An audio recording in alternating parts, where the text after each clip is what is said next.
Greetings everyone, welcome to our channel. இது வரைக்கும் நம்ம சேனலை சப்ஸ்கிரைப் பண்ணாதவங்க ப்ளீஸ் சப்ஸ்கிரைப் பண்ணுங்கள். இந்த வீடியோவில் 7th standard English first term summative assessment, அதாவது குவார்ட்டர்லி எக்ஸாமினேஷனுக்கான மாடல் கொஷின் பேப்பர். இது லாஸ்ட் இயர் நடந்த கொஷின் பேப்பர் தான், அதனால் இதை மட்டும் படிக்க வேண்டாம். நீங்கள் எல்லாம் படிச்சுட்டு ரிவிஷனுக்கு இந்த கொஷின் பேப்பரை யூஸ் பண்ணிக்கோங்க. நமக்கு கேட்டிருக்கக்கூடிய மார்க்ஸ் பார்த்தீங்கன்னா 60 மார்க்ஸ்க்கு கேட்டிருக்காங்க. அதில் பார்த்தீங்கன்னா ஃபஸ்ட்டு 3 மார்க்ஸ் வந்து சினானம்ஸ்னால் என்ன, மீனிங்ஸ். ஸோ கொடுத்துருக்கிற அண்டர்லைன் பண்ணியிருக்க வேர்ட்ஸ்க்கு சினானம்ஸ் மீனிங்ஸ் வந்து ஃபைண்ட் அவுட் பண்ணணும். அடுத்து choose the appropriate antonyms. Number 4 வந்து அப்ராப்ரியேட் ஆன்டனம்ஸ்னு கொடுத்துருக்காங்க. ஆன்டனம்ஸ்னால் என்ன, ஆப்போசிட். ஸோ ஆப்போசிட்டுன்னும் போது ரிச். இப்போ ரிச்னா என்ன, பணக்காரவங்க. ஸோ புவர், ஆப்போசிட்னா ரிச்சுக்கு புவர். அடுத்து வெல்த்தி பர்சன், இது புவர்ன்ற மாதிரி. அடுத்து 5th இந்த மாதிரி இருக்கக்கூடிய நமக்கு கொடுத்துருக்கக்கூடிய வேர்ட்ஸ்க்கு அதுக்கான ஆப்போசிட் வேர்டு. சரிங்களா? அடுத்து செக்ஷன் 2ல் பார்த்தீங்கன்னா 2 into 1 2 மார்க்ஸ். Attach the suitable prefix and சஃபிக்ஸ்னு கொடுத்துருக்காங்க. ப்ரிஃபிக்ஸ் அப்படின்னும் போது ஒரு வேர்டுக்கு முன்னாடி ஆட் பண்ணுறது ப்ரிஃபிக்ஸ். சஃபிக்ஸ்ன்றது ஆஃப்டர் த வேர்டு. இப்போ எக்ஸைட்னு கொடுத்துருக்காங்க, எக்ஸைட்மெண்ட், ஹாப்பி, அன்ஹாப்பி அந்த மாதிரி. Next fill in the blanks with any, few, some, much இந்த மாதிரி அந்த டேஷில் நம்ம ஃபில் பண்ணணும். Do you have any coins? Do you have few coins with you? Do you have some coins? So என்ன வந்து exact word நம்ம already book back எக்ஸசைஸில் கொடுத்துருப்பாங்க.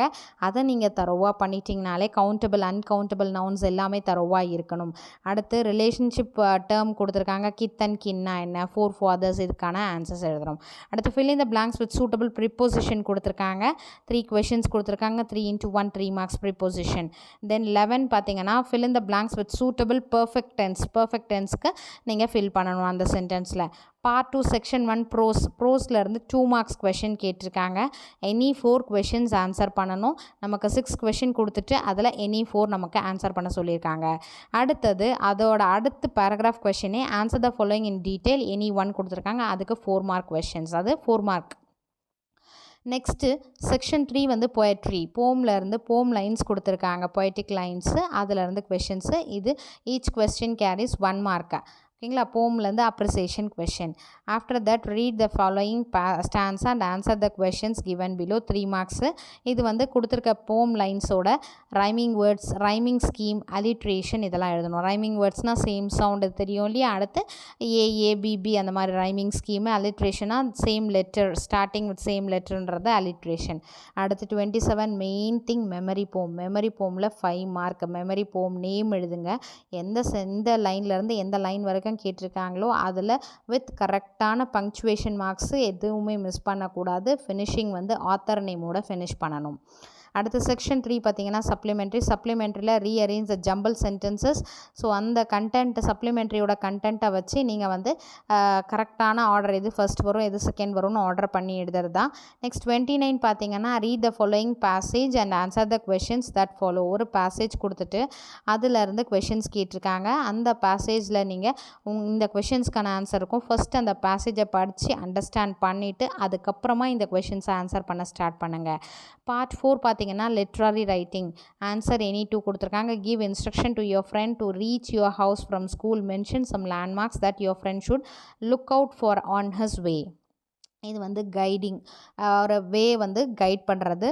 So இதுக்கான சிம்பிள் லைன்ஸாக நீங்கள் எழுதலாம். எப்படி வந்து அந்த வீட்டுக்குள்ளேருந்து, அதாவது from to reach your house, எப்படி ஸ்கூலில் இருந்து நமக்கு வந்து வீட்டுக்கு போகிறது வழி வந்து நம்ம கைட் பண்ணுற மாதிரி நம்ம சென்டென்ஸ் பை சென்டென்ஸ் நம்ம எழுதணும். அடுத்து 31 பார்த்தீங்கன்னா பிக்சர் டிஸ்கிரிப்ஷன். இந்த பிக்சர் டிஸ்கிரிப்ஷனுக்கு ஃபஸ்ட்டு நீங்கள் ஒரு டாபிக் கொடுத்துருங்க. மேலே அதுக்கான ஹெட்டிங் கொடுத்துட்டு அதுக்கடுத்து அது ரிலேட்டடாக ஒரு 5 to 7 லைன்ஸ் நீங்கள் கொடுத்தீங்கன்னா நல்லாயிருக்கும். சரிங்களா? இந்த நேச்சர் பற்றின ஒரு இதில் என்னென்ன இருக்குது அப்படின்ற மாதிரிலாம் நீங்கள் ஒரு 7 சென்டென்சஸ் கொடுத்தீங்கன்னா நல்லாயிருக்கும். அதுக்கடுத்து 32 பார்த்தீங்கன்னா write a letter to your class teacher requesting him or her leave for 3 days and attend your brother marriage attend பண்ணுற மாதிரி. ஸோ அதுக்கான கண்டென்ட், சப்ஜெக்ட் இதெல்லாமே எழுதிட்டு நீங்கள் வந்து இந்த லெட்டர் ரைட்டிங் எழுதலாம். எய்தர் நீங்கள் அந்த மேப் கைட் பண்ணுற மாதிரி எழுதலாம், இல்லைனா பிக்சர் டிஸ்கிரிப்ஷன் எழுதலாம், இல்லை லெட்டர் ரைட்டிங் எழுதலாம். எது ஈஸியாக இருக்கோ அதை எதையாவது 2 சூஸ் பண்ணிவிட்டு நீங்கள் அட்டன் பண்ணுங்கள். இங்கிலீஷை பொறுத்த வரைக்கும் ஸ்பெல்லிங் மிஸ்டேக்ஸ் இல்லாமல் பார்த்துக்கோங்க. ப்ரெசன்டேஷன் அதாவது ஹேண்ட் ரைட்டிங் அழகாக எழுதுங்க. அடித்து எழுத வேண்டாம், ஓவர் ரைட்டிங் பண்ண வேண்டாம். ஓகே, பேராகிராஃப் கொஷனுக்கு உங்களால் முடிஞ்சதுன்னா சைட் ஹெட்டிங்ஸ் போட்டு எழுதுனீங்கன்னா இன்னும் பார்க்க நீட்டாக இருக்கும். Wish you all the best. Thank you for your support. Thanks for வாட்சிங்.